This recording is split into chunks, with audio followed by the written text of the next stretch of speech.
Так, давайте поговорим про работу с MIDI, с MIDI файлами. Вам нужно создать проект, загрузить какой-то инструмент, например. Мы видим, что у нас голый таймлайн. Мы с вами можем создать MIDI вот здесь несколькими путями. Например, мы можем выделить какой-то участок, ткнуть здесь мышкой 2 раза, и создается какой-то MIDI паттерн. Да? Тут сейчас ничего нет, но сам файлик создался. Либо мы можем взять инструмент карандашик. Я вот включил привязку, делаем карандашиком. Так, и у нас появляется тоже MIDI. Но, как мы видим, опять же, ничего внутри них нет. Еще одним вариантом можно запустить запись. Но смотрите, какой нюанс. Если мы сейчас ничего не будем делать, у нас как бы файл появляется, да, но как только мы нажмем стоп, файл пропадает. Поэтому нам нужно с вами хотя бы разок ткнуть на одну ноту. Все, тогда все останется как есть. И появится нотка. Теперь давайте загрузим с вами какой-нибудь инструмент, тоже пиано. И теперь что мы с вами можем здесь делать? Мы с вами, давайте закрою, 2 раза тыкаем на MIDI файл. Вот если мы ткнем на это, у нас откроется на все окно, что удобно. Когда мы с вами ставим бегунок вот на эту линию и как бы опускаем мышку с зажатой левой кнопкой или поднимаем, у нас, соответственно, расширяется или сужается диапазон. Давайте удалим эту нотку. Теперь мы можем с вами рисовать здесь все, что нам вздумается, все, что нашей композиторской душе вздумается. Как это делается? Мы можем с вами взять вот этот карандашик, включаем привязку, и что нам нужно, да? Например, мы хотим с вами написать аккорд.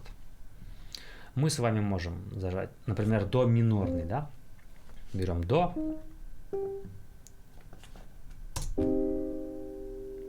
Готово. У нас звучит аккорд 1 квадрат. Если мы хотим, чтобы он звучал, например, 2 такта, мы выделяем наши нотки, зажимаем их и растягиваем на 2.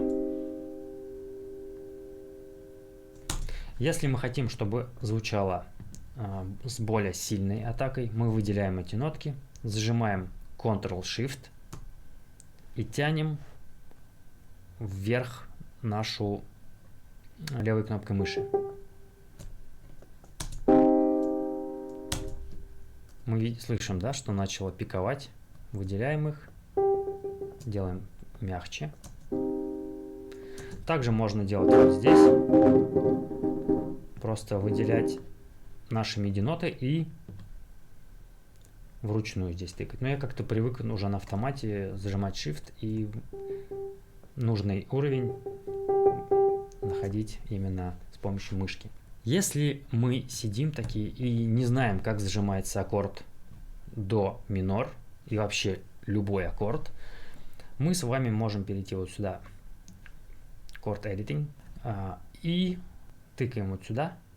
Вот у нас был до минор, да, мы хотим до минор. Тыкаем сюда, все, до минор готов. Угу. Мы такие, нам бы надо ре диез поднять на октавку, да, мы берем эту ноту, мы ее можем либо вручную перетаскивать левой кнопкой мыши, либо мы можем зажать Shift, нажать вверх, и она у нас поднимется на октаву вверх. Мы хотим продублировать ноту до, да? Например, мы копируем эту ноту Ctrl-C, как и всегда, ставим наш бегунок в начало, нажимаем Ctrl-V. У нас она создалась как бы дубликатом, мы ее сейчас не видим, но если мы зажмем Shift и нажмем вниз, у нас появляется эта нота. Теперь получается у нас вот такой аккорд. Мы хотим все ноты опустить вниз. Мы выбираем Ctrl-A, выделить все, нажимаем Shift вниз и у нас опускается все на октаву вниз. Мы хотим сделать помягче звук. Нажимаем Ctrl-Shift и мышкой опускаем Velocity. Мы хотим сделать в 3 квадрата. Мы выбираем эти ноты и растягиваем их.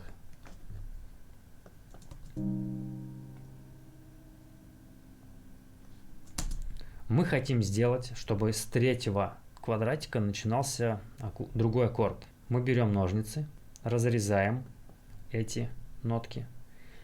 И мы можем либо удалить эти файлы и самостоятельно написать аккорд от руки, да? Либо мы можем, например, мы хотим перейти на фа, например, мажор, да? Мы можем поднять нашу тонику до ноты фа. Мы видим, что Cubase нам говорит, сейчас минор. А мы такие, мы хотим мажор. Жмякаем в мажор. И он нам переделает аккорд в мажор. Мы можем удлинить наш MIDI данные с помощью вот этого бегунка. То есть, если мы его вводим туда-сюда, у нас либо он увеличивается, либо сокращается. Если мы сокращаем, то мы видим, что MIDI файлы у нас играть не будут. Но они у нас тут как бы сохраняются в памяти Cubase, что удобно. Хорошо. Мы здесь сделали так, и теперь мы хотим перейти, например, еще на один аккорд, да? Мы с вами копируем этот, ставим сюда, так как у нас включена привязка, ставим вот на 4-й квадратик, Ctrl-C, Ctrl-V, переходим, например, на, ну не знаю, на соль мажор, да? Хорошо. И у нас получилась гармония из трех аккордов.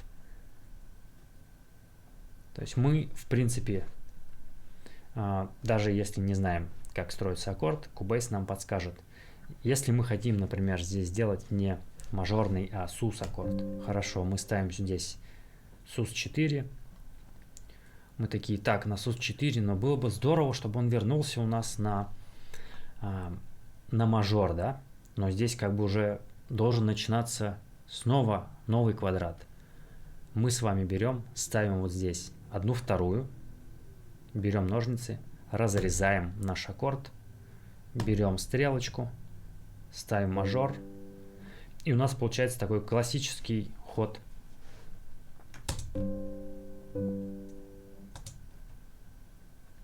То есть все это делается очень быстро, если вы хотите использовать вот этот chord editing в Cubase, он очень помогает, очень ускоряет работу. Если вы не особо шарите в музыке и для вас все это довольно сложно, то это классно помогает. Да, в принципе, даже когда ты знаешь, как они строятся, бывает, что гораздо быстрее просто жмякнуть одну кнопку сюда, да, чем вручную вбивать вот так.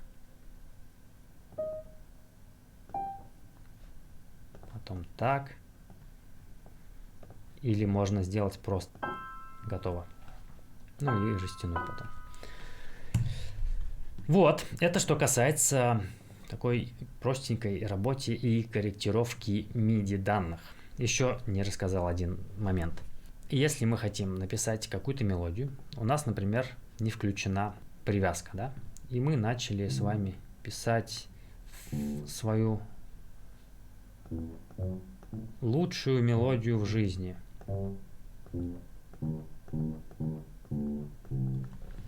Фантастика. Мы с вами написали, надо послушать под метроном. Включаем. И что мы слышим?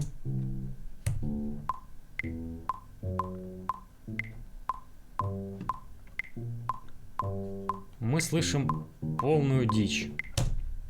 Такие, блин, а в голове-то было совсем по-другому, да? Надо как минимум применить квантизацию. Как это делается? Вот у нас есть с вами ноты. Мы выбираем с вами Ctrl-A. Здесь выбираем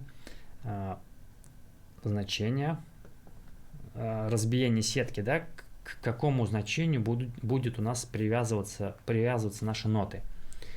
Ну, допустим, мы хотим 1/8. Мы выделили ноты и нажали кнопку Q, которая под единичкой на клавише. И мы видим с вами, что все наши нотки привязались близкой вот 1/8. Если мы хотим с вами, чтобы было 1/4, например, выбираем здесь 1/4, включаем привязку, нажимаем Q. И теперь они разбежались у нас по привязке к 1/4. Видите? Еще один нюанс. Это что касается квантизации. То есть это все настраивается вот здесь. Включаем привязку, включаем квантизацию. Также здесь есть небольшие настройки по рассинхрону между, ну скажем так, не четкой привязки к самой сетке. У нас есть с вами вот длина наших нот. И мы хотим, чтобы они все были одной длины. Например, 1/8. Мы с вами их все выделяем. Переходим в параметр length. И применяем fixed length. И они у нас становятся все в длину 1/8. Ну и также мы можем менять velocity вручную, как нам нужно. Еще один параметр, который очень часто применяется, это параметр modulation. Я удалил наши MIDI данные, захожу сюда, удаляю наш ненужный нам инструмент и возьму другой инструмент. Захожу опять в наш MIDI файл, пусть он нам сыграет опять до минор.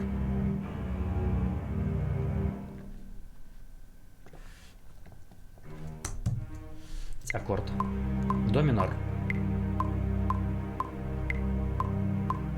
И мы слышим, что у нас ноты, точнее струны, они играют у нас вот как бы, да, с одной динамикой ничего не происходит, как начали, и вот они, давай тянуть. Если мы перейдем в параметр modulation, возьмем вот этот карандашик, отключим привязку, мы с вами можем нарисовать то, как будут у нас играть струны. То есть мы хотим, чтобы они сначала играли тихо и нарастали, да, потом достигли какой-то точки, и чтобы они дальше начали играть еще тише. Хорошо, давайте нарисуем примерно то, как мы это слышим у себя в голове.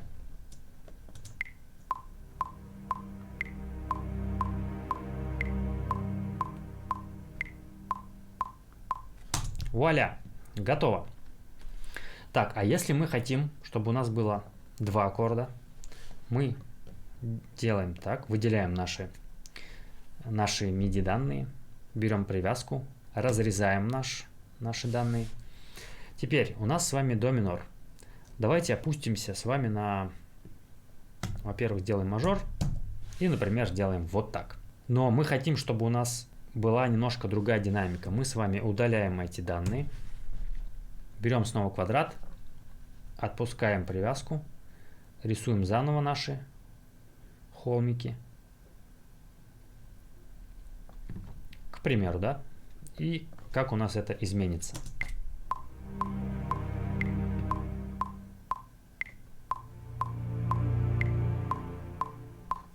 То есть теперь появилась какая-то динамика, да? То есть они играли тихо, громче, громче, громче, тише. А теперь, если у нас этого не будет, это будет звучать вот так.